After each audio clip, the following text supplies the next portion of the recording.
This is Travis, Danielle, and Taylor, and they're gonna watch me give my speech.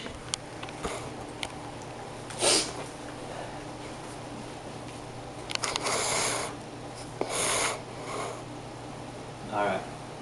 Hello, my name is Andrew Garrett, and I enjoy playing basketball.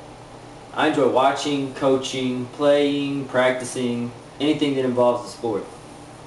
I enjoyed it so much that I practiced all the time from a very young age, all the way through middle school and junior high, and eventually, as a sophomore, I earned a spot on the starting varsity team. I tried to do my best to perfect every aspect of the game, but I just kept getting better and better at shooting, which is what I want to talk to you about today. Shooting can be a very effective part of your game if you learn to do it consistently. The first part about shooting is feet positioning. When you're going into a shot, the most important thing you need to know is to get your feet set, your feet squared to the basket, knees slightly bent, and for a right-handed shooter, his feet should be the right foot a little in front, and for the left-handed shooter, his left foot should be a little bit in front. This is important because as a right-handed shooter, I must have balance to move around, to miss a defender, or to make a pass if I can't get off my jump shot.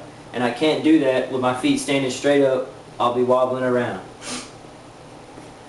The second thing that's very important to shooting the basketball is the ball placement in your hand.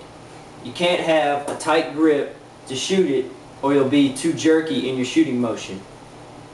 You must have the ball gently placed on your shooting hand, for me it's right-handed, hovering above the palm of your hand.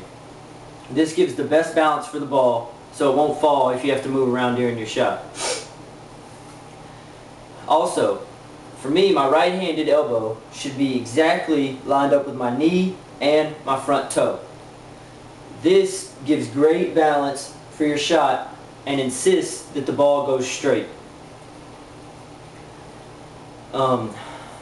Thirdly, you must push on your jump shot all the way from your toes, through your calves, through your thighs, all the way up through your back to get as much force as possible when shooting it to the goal.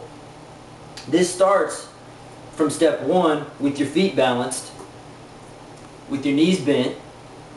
That way, when you exert the force, you come right up into your jump shot and begin the shooting motion. Lastly, and most importantly, is the flick and follow. When you get to the flick and follow, you have to have done a lot of things right. You have to have a balanced motion coming up and through your jump shot, which will reach your elbow, which is directly above your foot.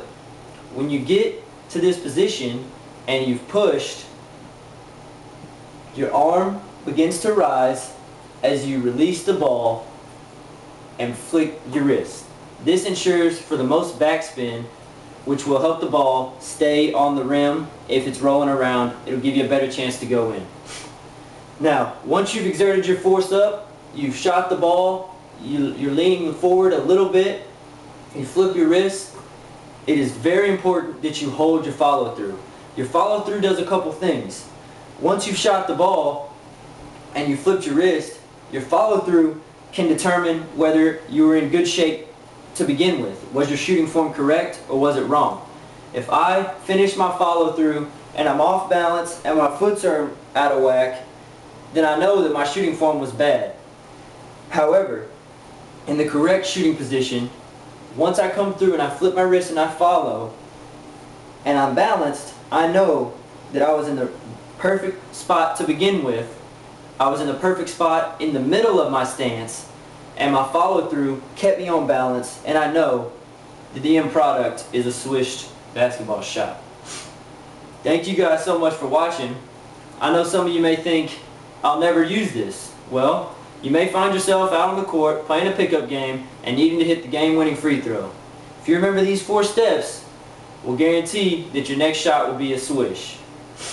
Join me next week on how to make the correct pass. See you next time.